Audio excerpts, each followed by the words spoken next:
Hi, I'm Pam Arciero, and you're watching a podcast where nostalgia comes alive. It's Jake's Happy Nostalgia Show. Roll it!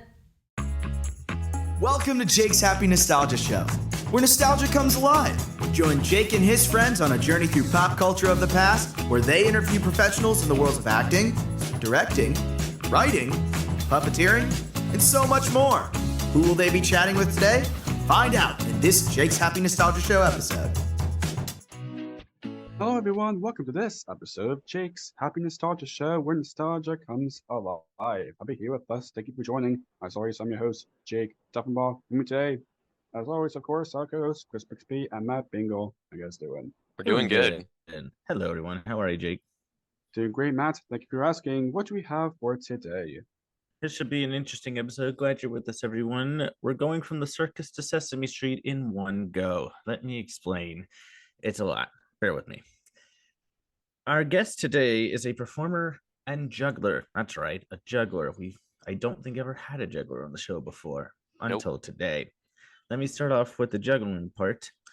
In 1980, he was a part of the Tony Award-winning musical Barnum, which won 3 Tonys, including Best Performance for a Leading Actor in a Musical for Jim Dale. On the Sesame side, he was Barkley on Sesame Street from 1985 to 1993. That includes the movie Follow That Bird, which was also out in 1985. Similarly, with the Hensons, he was also the juggling Fraggle in the Macy's Thanksgiving Day Parade in 1984. All this and more with our special guest, Fred Garbo. Fred, happy to have you here. How you doing? Doing great. That was quite the funny introduction to look back at some strange part of your life there. I am a juggler, and I was in a dog costume, true. Yes. Yes, absolutely. Great to have you here. We're delighted to have you here. So even though I kind of introduced you a little bit, could you tell our audience a little bit about yourself and what you do?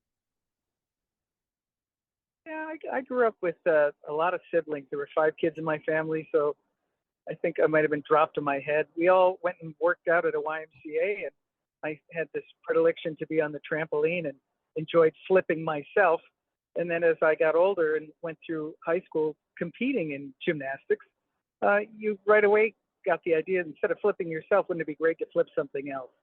So one of my coaches did juggling, and it was interesting. A lot of other jugglers have gone into golf because it's a similar idea of hand-eye coordination.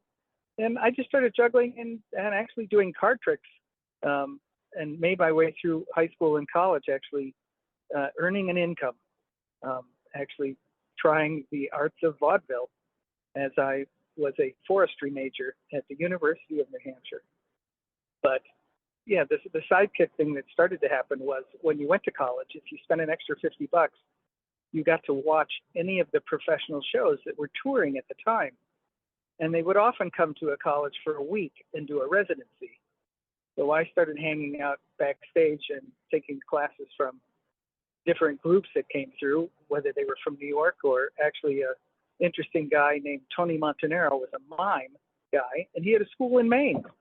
And after meeting him and taking his 1-week workshop, he asked me if I could come teach gymnastics up in Maine, and I said, you bet.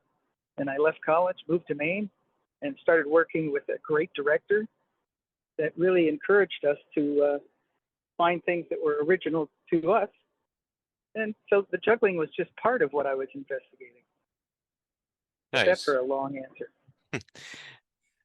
No, nice, wonderful, wonderful answer. So now I'm kind of curious, did you always want to be a performer? Was that something you always wanted to pursue? No, it really, at times, and what I ended up doing in showbiz was wonderful coincidental accidents. I mean, the mentioning of being with a lot of kids in my family, you wanted to do something to shine. And doing gymnastics involved doing presentations instead of just competitions. I remember being dragged to the mall where we would set up a trampoline and people would watch this demonstration of things. And I often got moved to the sidebar of doing comic bits, really almost by accident, where, hey, if you could fall out of this garbage can and then be on a skateboard and then land on the trampoline, it was a way of presenting things So I didn't realize I was getting an education in showbiz. For me, it was just part of going to the YMCA and having this big family event. And then you would be in front of people because you for gymnastics. And that kind of came that way with juggling. Is we started juggling locally, and then found out that there was juggling convention. And we went to one in Youngstown, Ohio. And I remember walking in this gymnasium and just, having your jaw drop because you didn't know there was such a thing, that there were 1,000 people in the gym juggling all sorts of props. And it just was a door opening, going from, really just being a magician, a card magician, which was close up, one-on-one with somebody, to then walking into a space where there were presentations and performances. And it was similar to gymnastics in that you had to do a routine. And you saw right away that juggling made sense, that you had to have choreography, you had to have formations, tricks, you had to study. It was a skillful pursuit, a technical advancement. The more you practiced, the more you could do. And then in my head, right away, I saw it almost like ice skating, is that you had to have choreography, a routine, you had to have music. And it was this whole shape that became clearer in my head. And that's why I went and studied theater in Maine. Had a director that had a vision of how to get you to that point of more than just having an act, but having a lifestyle that led you down a creative path. Nice. Gotcha. So do you remember your first professional job as a performer? Yeah, it's probably in high school. I mean, my gymnastics coach did start, I moved on from close-up magic to then I started juggling a little bit in the show that I was messing around with at birthday parties, the classic. And after doing showbiz for a while, it was always the funniest question. Hey, do you do birthday parties? You just walked off a Broadway stage and then someone would still ask you it.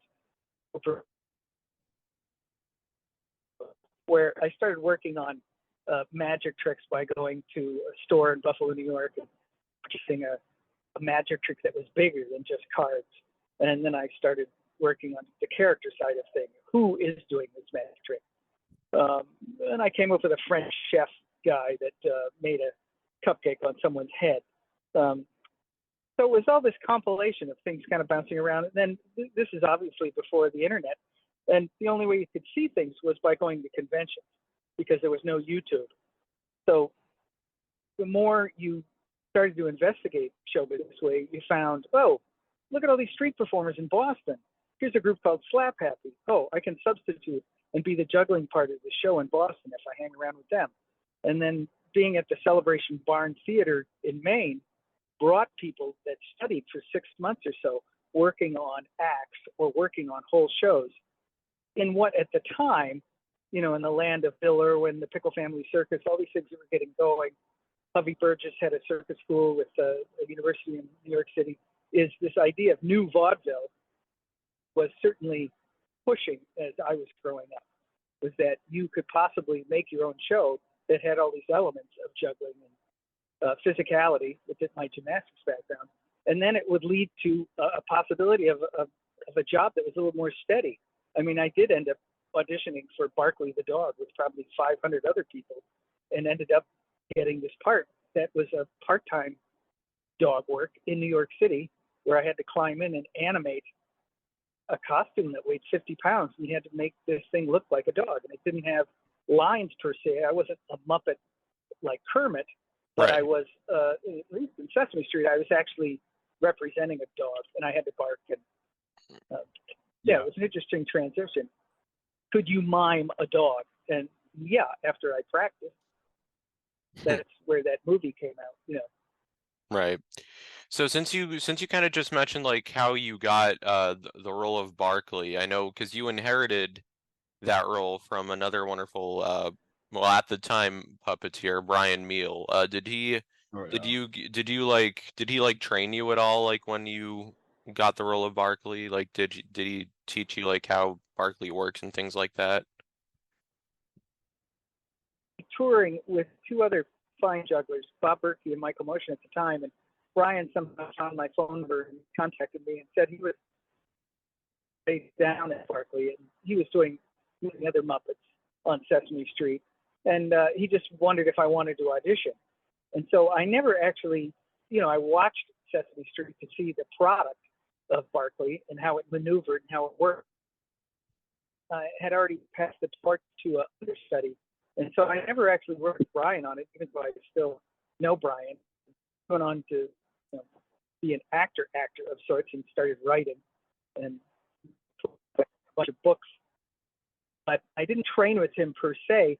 And interestingly enough, actually, I finally got the part. It took months. Folks at Sesame Street versus folks at Children's Television Workshop at Sesame Street, and then the Hanson Foundation wanted me to go in, and stuff, the folks at CTW wanted someone else to be part of it.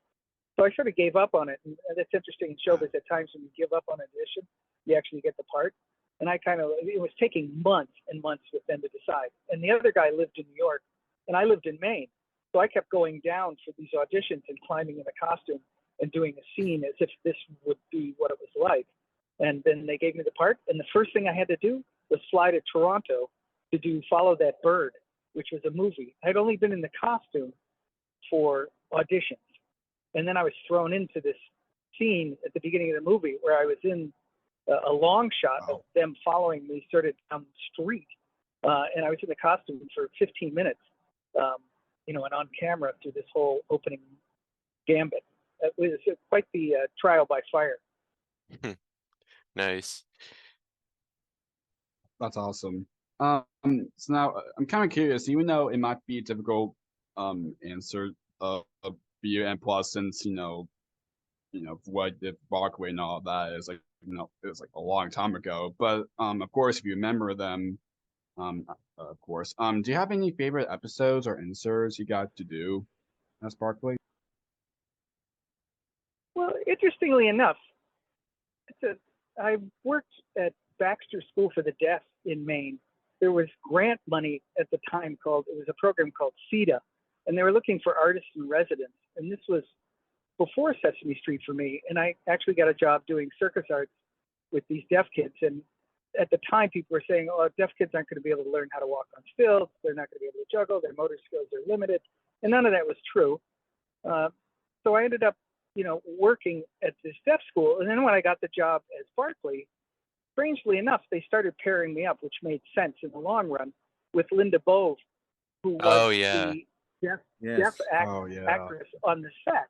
And I ended up doing scenes. The one that stood out, actually, in my mind, was the classic was they had her apartment per se, and Barkley didn't actually belong to anyone on Sesame Street. But I would hang out in her apartment per se, as I mentioned, and someone would knock on the door or push her doorbell. And when you're deaf, the light would be going on and off as the person pushed the doorbell because she couldn't hear it. But the dog, Barkley, of course could hear it. So I did these scenes with her that were so much fun because I did know how to interpret and knew a little bit of sign language.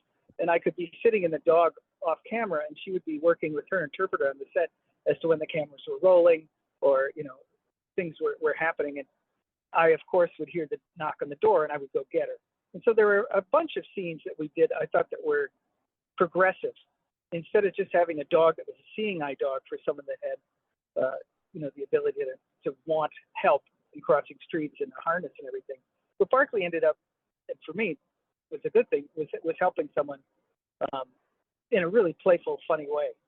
So we did a couple great scenes where the dog would, I'd dive across the bed and get her out of bed because someone was at the door. And just, here I am in a costume that weighs 50 pounds and working with somebody as smart as her. And making something I thought was a good quality piece and had some resonance as it went out. Oh, that's wonderful. Some of the episodes I love that that you got to like do Barkley, of course, if you remember. Barkley finds a home. And then one. Gosh, I think there's one about where kids is like wants to act. Kids act like dogs with Barkley, right? Which is really interesting one. Understanding Barkley, where it's like where one of those episodes where it has a sketch where like Oh gosh, we're Maria, Sonia Mazzano, Right. doing like some like sketch, with Barkley. I just love those things with Barkley. I'm pretty sure because he did those for I was wondering if you're still remembering them, even though not be surprised if you don't, because that's a long time. But saying that as a of course what Muppet fandom will definitely appreciate that. But yeah, there's so many wonderful episodes that Barkley got to be in. Absolutely.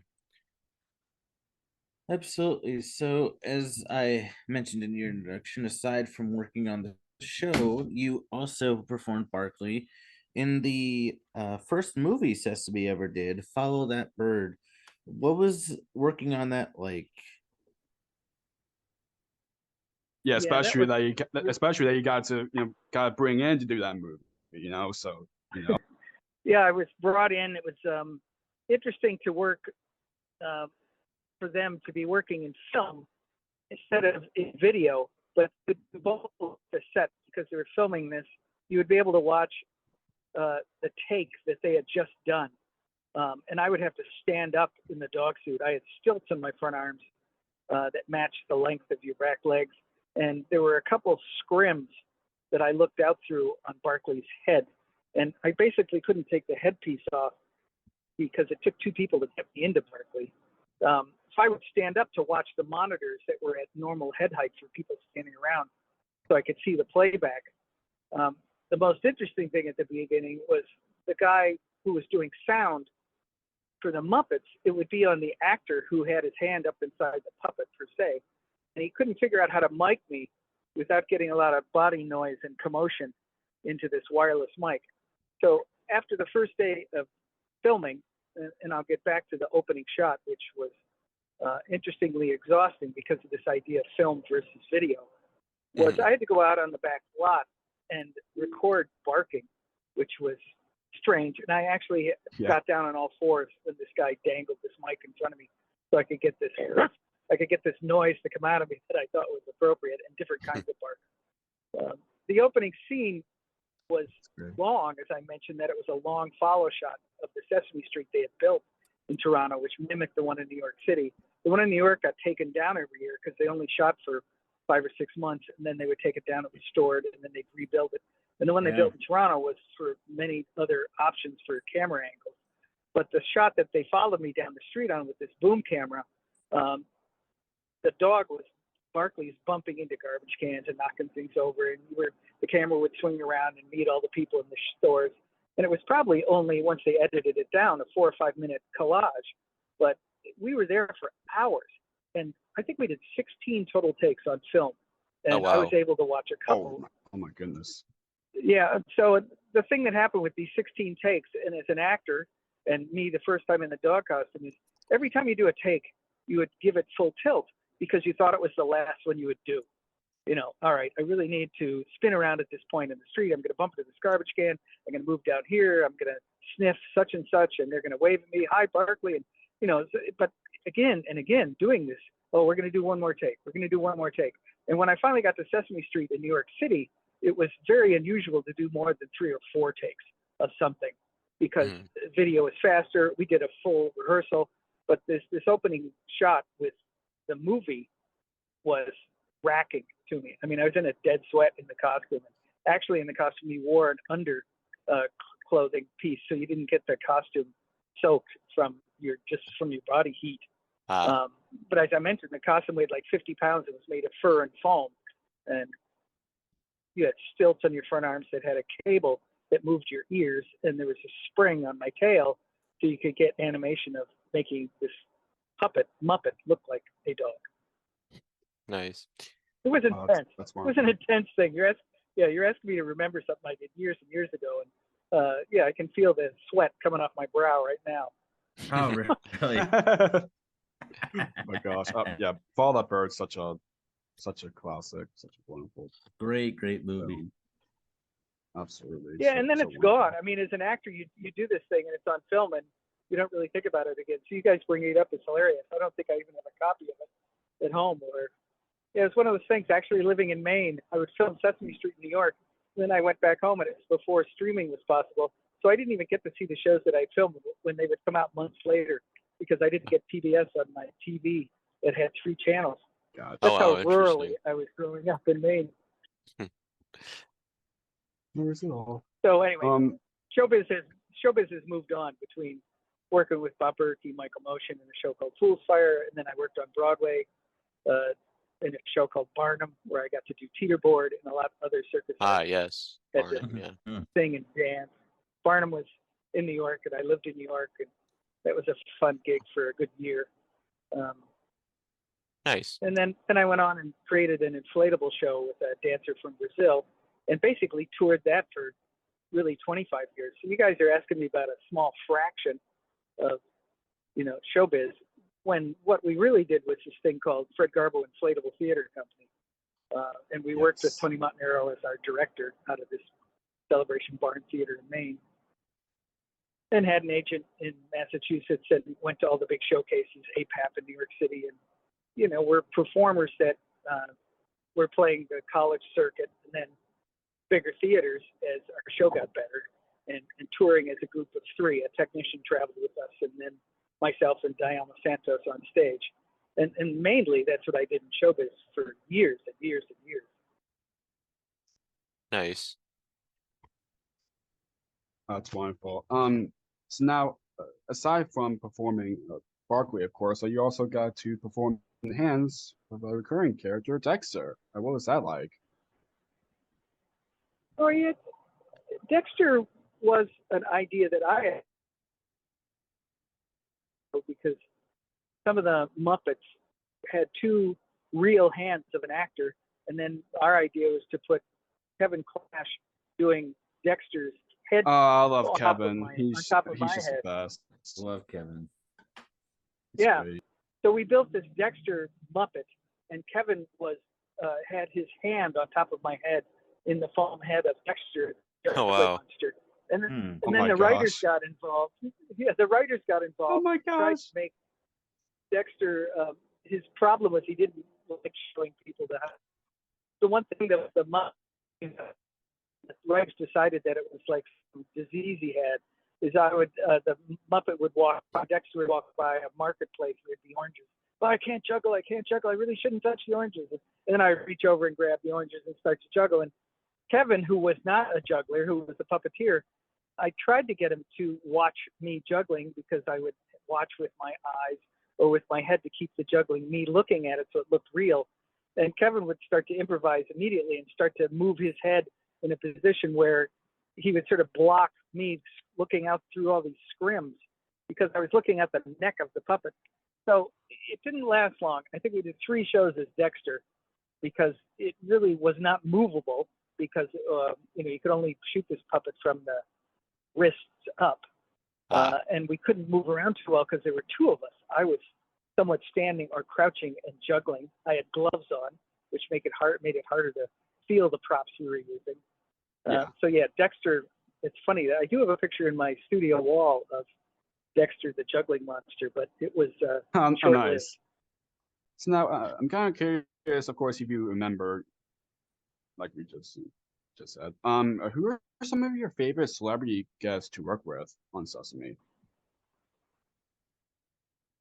Kurt Vonnegut came in, and I remember stepping on his foot. He was there with his kids, if I recall, and I was in the dog costume. There's times I had to walk around the set without the head on, and so kids would sort of freak, and I had most of the costume on, but I wouldn't have. I'd be a dog body, and my head was my face, and then I would get suited up, and I'd bend over on all fours, and 2 costume people would tuck in these flaps that made Barkley come alive, and then I would sort of have movements that represented dog business motions, and I would really make him come alive. And kids would then, I'd bark at them and they'd jump. In New York City, a lot of kids that were from the city were scared of dogs because they would use them for security reasons. And Barkley was gigantic. I mean, me as in a full bodysuit. So, oh my gosh, yeah. Some of the people that would come in, I would talk to them, and same with Big Bird would be without his costume, He'd be walking around with his orange legs, but Carol Spinney would be there talking to the guest that was on the show. And then he would become Big Bird, and the same thing happened with me, as I would become Barkley. And one of my favorite moments was actually off camera. I mentioned before, the costume was infuriatingly hot, and under the camera lights, I would be in a dead sweat. But there were times where I could get out onto the loading dock in New York City on 55th and 9th, and this had street exposure on 55th. And one day I was out there cooling off, and I didn't take the headpiece off. I was just going out for air. It was in the season was January. It was in the fall, and I remember this was in December, so it was below freezing outside. I would go out and just try and lower my body temperature in the costume. So I'm sitting out there in the dog costume, and a school bus goes by, and traffic stops the school bus. And one kid looks over at the loading dock, and I'm only 15 feet away from this entire school bus full of kids. And he sees that it's Barkley and starts to bark this down the rest of the bus, and all the kids lowered their windows. And so then I started goofing around, because here I have a real audience of kids. And here's like, why is Barkley on this loading dock in the middle of New York? But there were moments like that where you always wish you would film things. And the other thing, Barkley got grabbed. We actually did a Muppet insert in a show at Radio City Music Hall in front of a live audience, where there was cool. Yeah, it was called Night of the Stars, and they were talking. Night of 100 Stars, I think it was. Yes, that's what it was. And the Muppets were involved in a school bus. The Muppets were actually in the school bus singing the song "New York, New York." It was an opening Pop and Gambit number that went down, and I was in the scene running back and forth in front of the bus as the song went down, with the Muppets singing it in front of this crowd at Radio City Music Hall.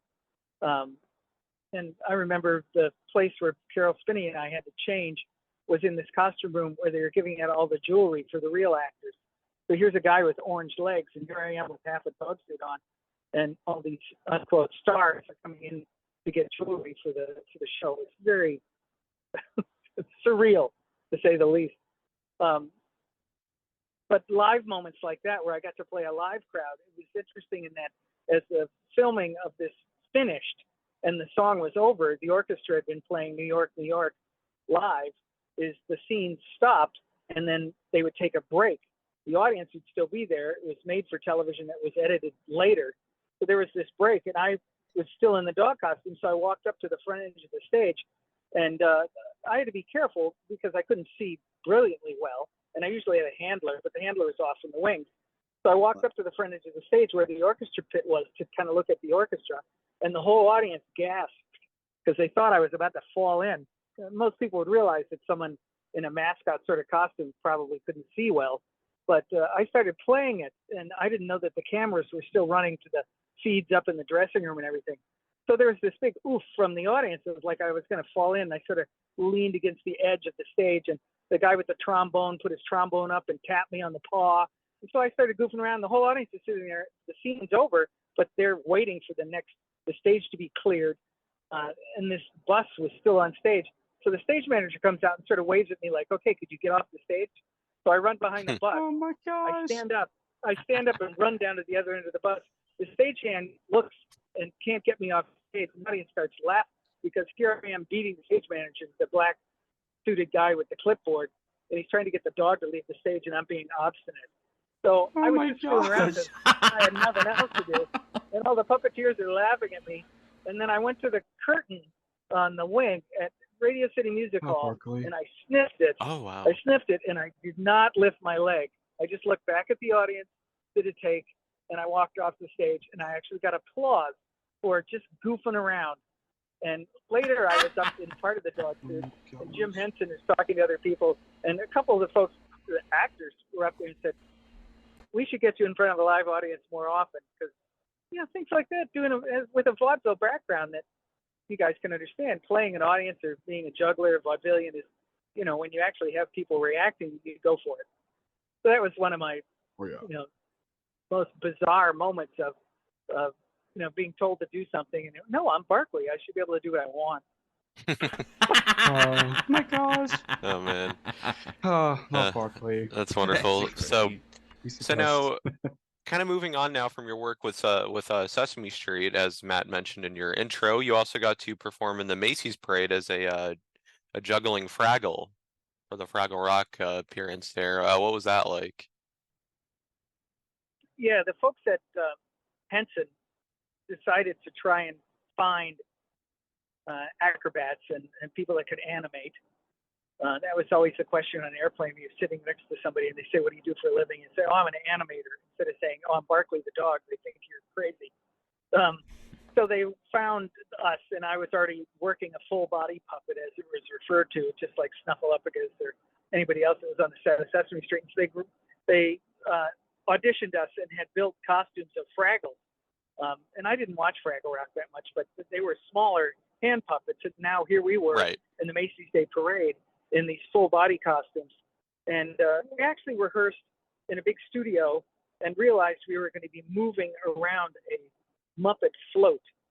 And the float was going to finally be anchored in front of the TV cameras. If you can visualize the Macy's Day Parade, is you're on the parade route moving, but then there's this moment where you're in front of the bandstand, so to speak, and you do your act. And so the five of us as Fraggles had rehearsed this tumbling act where two people gave me a pitch.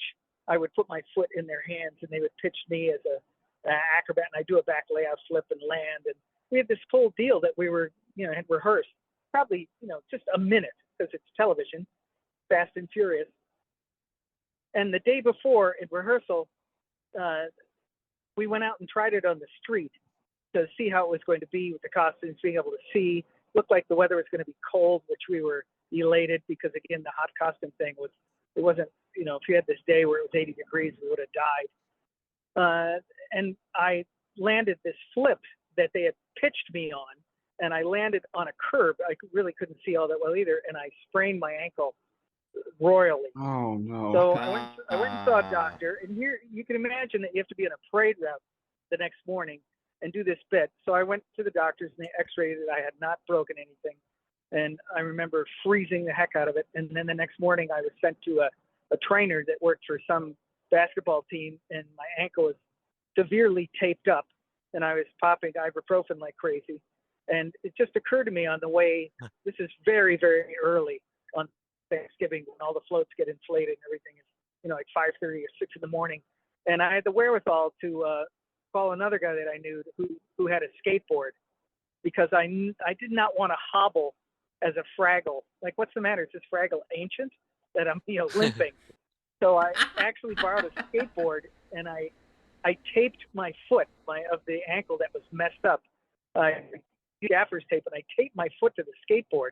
And then I found that I could put my body weight on that and still push along the skateboard and be mobile on the route and actually be able to proceed in a timely fashion, and found some business, which is I would be on the side of the parade route coming down, and the police were keeping the crowds back, and I would make some noise or something, and kids would start seeing me coming on the skateboard, and the policeman would not see me coming because he was looking at the crowd, and I crashed my way down the parade route, bumping into policemen and knocking their hats off as a Fraggle Rock.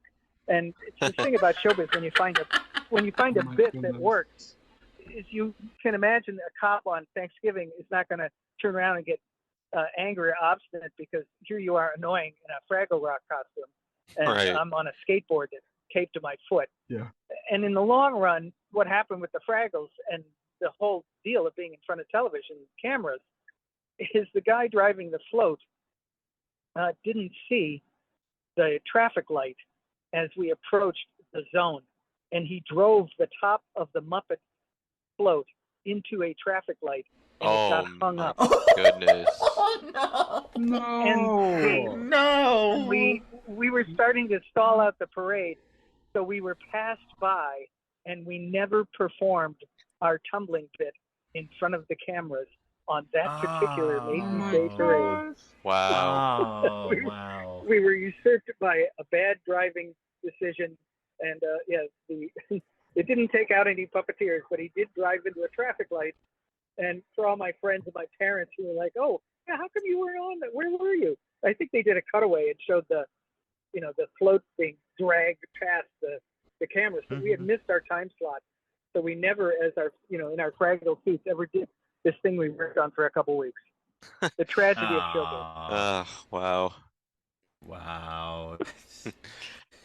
Well, look at the plus side. At least you didn't have to deal with the delay, because a lot of the puppeteers we've interviewed a lot of Sesame folks on the show, and a lot of them have mentioned when they performed in the Macy's parade, they always had this monitor delay between their monitor and the music when they were live on 34th Street. So difficult.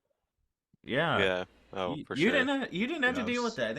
I think that's the first time anybody's mentioned the Macy's parade and did not have to deal with the delay. Right. Yeah, because everyone else is just like usual, like puppeteer action of flow, and I always have to deal with that. But you, overhand, is just so different. It's like a 5 to 7 second monitor delay for those, which is horrible. It's like, terrible. Yeah. Terrible. That's too bad. In terms of delay and being, as a Muppet, they couldn't mic me because of the noise and the costume. Right. And so I even remember for the Radio City Music Hall bit of the actual song of New York, New York, Do You Love New York? And I had to go into a studio the week before, and they had to record me barking at a certain point in the song. And so here I am getting catatonic that I'm going to miss my bark. And since it's on the tape and I'm not actually making this, I started barking at all those points in the chorus anyways on stage, just in case they cut to me. So I remember this angst of saying, they're going to cut to the dog and there's this bark from the click track and I wouldn't be barking. So I remember there were like 4 or 5 times that the chorus went by and I would make the motion of barking with my jaw that was on a spring anyways, just in case they cut to me. So I did not have a delay with a monitor, but I had solved the problem by pretending to bark all through the piece. Oh my God. On a pre-record. Yeah, we had Haley Jenkins on the show. She's a more current Sesame Muppet performer. She kind of had the same thing when it wasn't a walk around, but I think she was doing Oscar for the Macy parade one year. I think it was 2014. Yeah, something around there. Yeah, and her monitor went out. I forget what the reason was. So sometimes they'll cut to Oscar. Happens when the Sprouts puppeteers, of course, Harding, like have that same story of. Yeah. Sometimes they'll cut to Oscar, like for when they're doing like their big song at 34th Street. They'll cut to Oscar. Right. So she kept like doing the size just in case, because she at that point didn't know when they were going to cut to Oscar. So she just kept doing it over and over and over and over and over again during the song, just in case. Thankfully that worked out. But yeah, you just never can tell with the Macy's parade. Again, I do believe that it's the first time we've ever had anybody mention the Macy's parade and not be involved with a monitor delay. Nice change of pace. Yes. Nice change. That's too bad. That's funny. And I'm sure you've talked to other puppeteers, and my memory of Carol Spinney, doing Big Bird and Oscar in the same scene is once he put on Big Bird, and Carol was notorious for not learning his lines because he would paste, he would clip the script on the inside of his costume. And when he would take off Big Bird, it was funny because he was always wearing his glasses because he was basically reading the script, and the monitor was in front of him on the wall of the front of Big Bird's costume.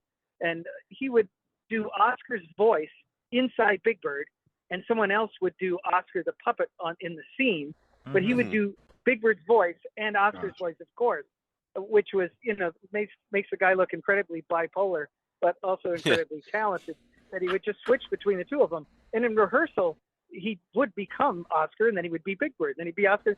It was very wild to see him when he wasn't in the costume, just doing a read-through. For me, it was this miracle of watching these guys who were so comfortable with doing this. Because he did Big Bird forever and Oscar forever. Mm-hmm. Yeah. Right, yeah. So I was very glad not to have lines. Yeah. Yeah, absolutely. So One thing we know that you did work on, because we talked about it earlier, on Broadway, of course, as you talked about it a bit throughout our chat, you were the chief juggler in the musical Barnum. What was Yeah, your experiences like working in such an iconic thing like Barnum? yeah. Jim Dale at the time, who's done a lot of voiceovers for books on tape now. He was the guy playing Barnum, and Jim Dale's from England, which is funny to have a guy from England playing a famous American. But I got into the show as one of the first people to replace somebody from the original Broadway cast. So there was a little bit of animosity of somebody else coming in because I wasn't there for the creation of the show. I was just someone who auditioned with many, many people. I got a call in Maine that they were looking for jugglers because one of the lead juggler, the part you described, was going to be recast. And I guess this fellow had given his 2-week notice. So I zipped down to New York City and had to sing a song because it was a musical. And I remember not being prepared because I really wasn't a singer. And so in my audition, I remember singing Happy Birthday because I guess it is a big range.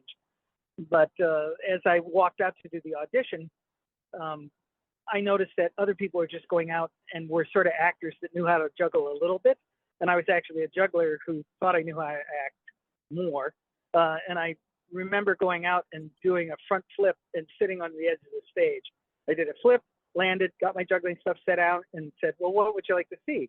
And they gave me a call back. And I have no idea if that was the reason, but there were, like 150 people downstairs at the Broadway show waiting to do their couple seconds in front of 5 people sitting out in the audience there, the dance captain, the directors. So I got a call back 2 days later and was told that I should actually sing the song for the part that was the understudy, which was the character Tom Thumb, who was a midget. And I'm pretty short anyway, so I thought that was good typecasting. So I ended up working it up while I was in New York, his song. And so I went back for my callback audition. I actually sang to live music. The piano player kicked in and I sang the song that was the understudy part, trying to, up my ante of maybe getting hired because I actually knew if the guy who played Tom Thumb wasn't there, I would at least know this song. So they picked me and another guy after they cleared the folks downstairs. And the audition process is brutal. We both had to take a cab to go see the director who had moved on to another show, Joe Layton, who was working at a studio. And the other guy went in to meet him first. And then I went in second. And maybe it came down to Joe Layton wanting to see who the two of us were. But he shook my hand. He said, you have the part. Do you think you can learn this in 2 weeks? And I was like, it was before Christmas. I'm like, yeah, sure, I could do that. So that's how I ended up getting the part of the lead juggler. And I actually juggled more objects. I mean, I was juggling 5 balls at the time, 5 rings. And in the show that I watched, because I did get to see the performer I was replacing for 4 shows before he left. And he did 4 rings in the show and did not do trapeze. He did not do teeterboard. And those were things I was coming to the table with. So that might have encouraged them to hire me because other people were thinking of leaving the show. It had been up for 8 months at that time. And a lot of Broadway actors do things for a year, and then they'll push off. So I got the part. Joe Layton came into my first rehearsal. I was allowed to change the choreography. So I did get the part, and then they let me upgrade some of the juggling sections of the show, which was fun. We did juggle clubs every night, 7 clubs, which was at the time was woohoo, pretty good. And that was a finale part. And I did sing and dance and only had to do my understudy part twice in the 2 years that I did the show, where I was just out there all by my lonesome singing a song as a midget, as Tom Thumb. Nice. That's awesome. So now, since we kind of talked briefly about it earlier, but you also got to tour internationally with Foolsfire. What were those experiences like?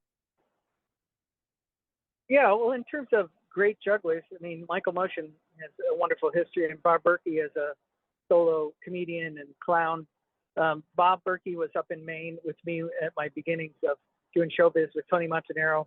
Bob was in the big company of 8 that toured all over the U.S.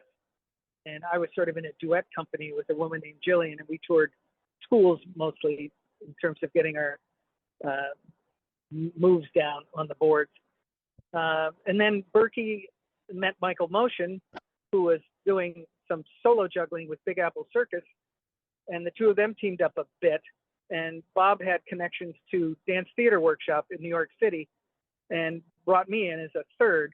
I had this unicycle piece that I did, which was sort of a kamikaze, crazy Tom and Jerry's solo piece that I had developed about following the directions of a package that was delivered to me. It was a unicycle, and I didn't know anything about it. I tried to follow the directions in this piece. So it was sort of man versus machine, which was my solo. And Michael Motion was working on Crystal Balls at the time. And Berkey and Motion and I all would swing fire for our finale.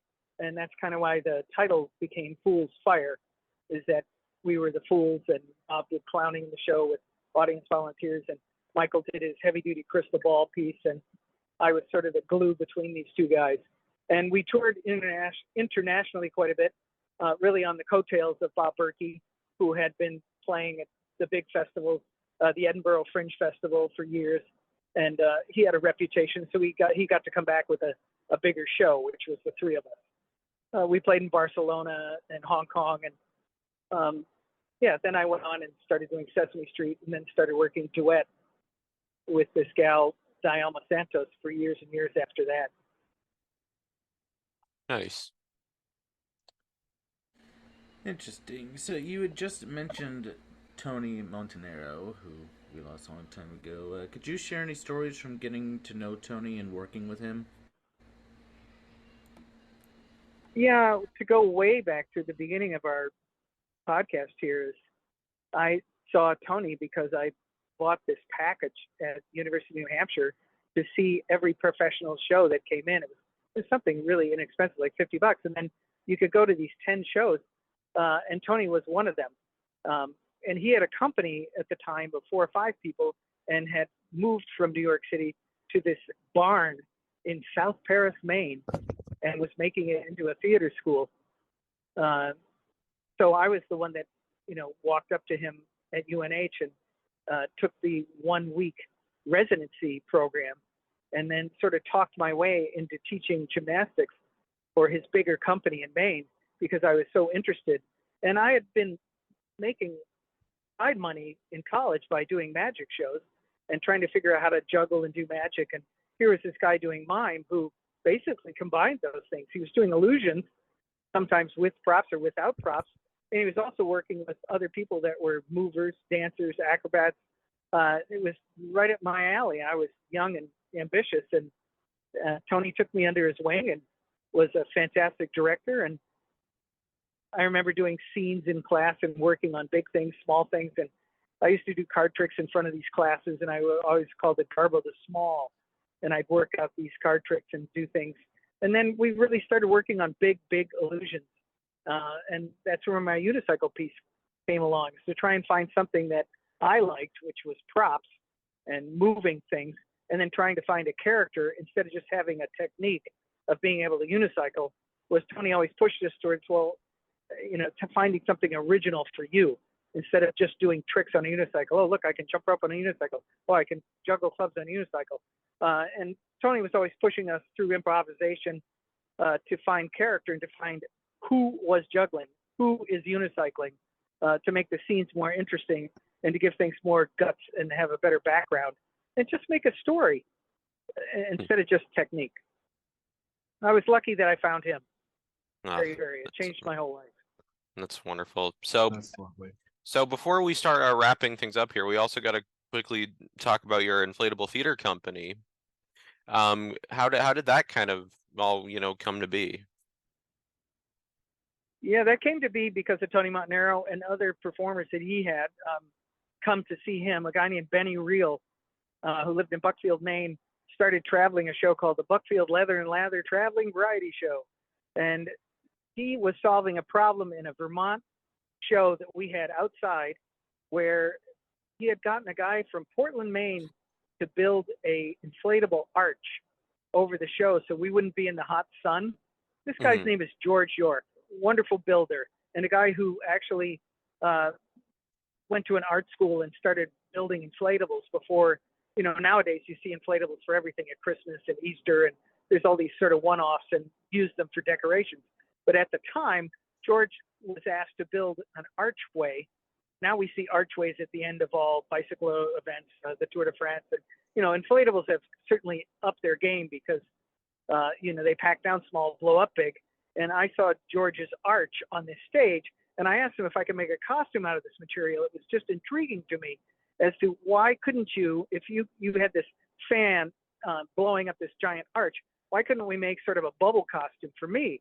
And George had actually built a costume with this monstrous battery that was 120 volts and a big fan, and the fan had an inappropriate space inflating the costume from your backside.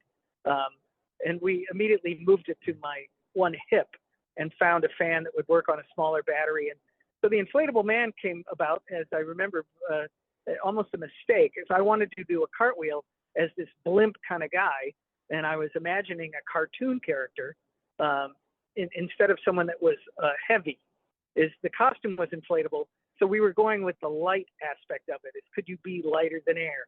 Could you bounce around? And then I found a piece of music because I was taking classes to stay in shape from this gal, Debbie Irons. She put on the music from the Blues Brothers, Do You Love Me Now That I Can Dance? And it just made this connection in my head. It wouldn't be great if the inflatable man was Fred Zeppelin, the inflatable man, a terrible pun. And it went from there as I found this choreography for this 3.5 pieces of music and did the lip sync to the song Do You Love Me from the Blues Brothers. Do You Love Me Now That I Can Dance? And so the inflatable man came up and was the end of this show that I did for years solo as Fred Garbo. And then when I met Dialma Santos when I was touring with Momix Dance Company in Brazil, it made sense to have an inflatable duet. So we built these other costumes with George York, the builder in Portland. And then we really started investigating in the studio of all sorts of other possibilities. And the show ended up having many inflatable parts. Dialma had an inflatable dress that started as a can, and then it inflated and became like a ballroom dress where she could almost float across the stage. We had an inflatable dog that we called an Airedale from all my training as Barkley. And the show morphed into something where we ended up having to call it something. So we called it Fred Garbo Inflatable Theater Company. And Dialma, the gal from Brazil, was the company. And we toured that for 25 years. Nice. 25 years. A lot of shows to Hong Kong 4 times, Japan 5 times. And the show had very minimal language, was a visual vaudeville show, girl, guy on stage, elements of juggling, elements of dance. It just worked. And at the time, with one technician, it was the classic reason why you would want to use inflatables. They packed up small, they blew up big. I started juggling 3 inflatable cubes for the opening piece of the show. And all of it really made sense to us. It was very colorful. I could juggle up to the ceiling in these big halls we were playing in front of thousands of people. And it became, what we hung our hats on. Nice. Do you have any projects you're currently working on, at least that you are allowed to talk about? Well, I've transitioned from being on the road a couple of years ago to I was on the board of directors on the Celebration Barn and would do shows every summer there. And I'm kindly asked by other people to, can you do a bit here? Can you do a bit there? Dialma and I got hired a year ago to play at the Delaware Opera House, which was just a riot because we played there 11 years earlier. And the presenter remembered us, and we came back and resurrected the show to much hysterical laughter from both of us trying to pull this together in a couple of weeks. And we actually didn't rehearse until the day of the show. So right now, I'm not doing that many shows at all. I transitioned and started putting up solar because back in 2012, my father was an engineer, and I always told him that if they really made an electric car that was decent and commercially viable, that I'd get one, because I was always hepped up building all the inflatable costumes and everything. Always had an engineer's eye in my head of trying to do something that wasn't polluting, or it was just the animation. So I found solar because I was trying to run my house on solar, and I was trying to run my electric car on solar. I found a solar company that built an array that was on a pole mount that actually moved, that had animation. And the solar array is called a dual axis tracker, and it moves 6 inches every 8 minutes and follows the sun. So like perfect for me. Here I am, a guy in a dog suit. I'm starting to put up solar because it makes sense for our climate problems. And then I find a way that you can make solar on a pole where it actually moves and follows the sun. So I sort of put down the touring aspect of doing showbiz that way. And now I've been installing solar for people for 10 years. And the performances that you're at their home for a week, putting on a roof mount or putting in a pole mount in their ground. And the performances, when you get them to flip the breaker and go, now you are making energy from the sun. So my performance has changed in that I'm not but I'm actually a working contractor, driving electric vehicles to the job site and trying to get people independent of fossil fuels. Nice. How's that? Nice. Awesome. Nice. So the last question that Jake's about to ask is a question we ask all of our guests at the end. Go ahead, Jake. Thank you, Chris. So, of course, this podcast is called Jake's Happy Nostalgia Show. And when you think of nostalgia, what do you think of? In your own words, how would you define the word nostalgia? Yeah, it's funny. You just think of nostalgia as those wonderful times when you're growing up, and if you can search back in your memory banks of things that remind you of other things, whether it's qualities with music that might, send you back to your college days, or even something you'd see in video on YouTube now where you're like, oh, I remember such and such. What a beautiful feeling. So that's what I would think of nostalgia. Something that gives you that good all-round warm feeling. Awesome. Love that. Great word, signed on. Terrific. Well, Fred, thank you so much for taking the time to do this. This was a blast. Yeah, thanks for asking me great questions. Yes. Appreciate it.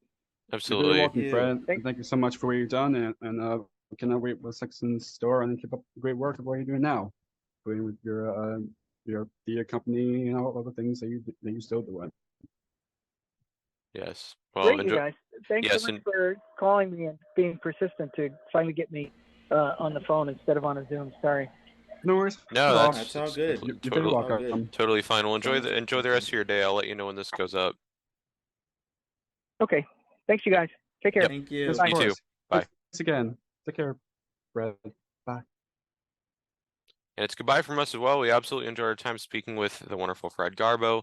Links to his website will be in the description down below for people who want to connect with him or check out his Inflatable Theater company and Yes, more. or social media for his Inflatable Theater company and a lot of other things that he's done. Yes, but keep on the lookout for more wonderful interviews coming your way. It's goodbye from us as well. As always, what do we say, Jake? Keep nostalgia alive. Take care, everyone. See you next time. Take care. Bye. Bye. Thank you for tuning in to another wonderful Jake's Happy Nostalgia Show episode. Be sure to follow Jake and the Happy Nostalgia team on social media, check out our website, and stream the show wherever you find your favorite podcasts. And as always, remember to keep nostalgia alive. Bye-bye.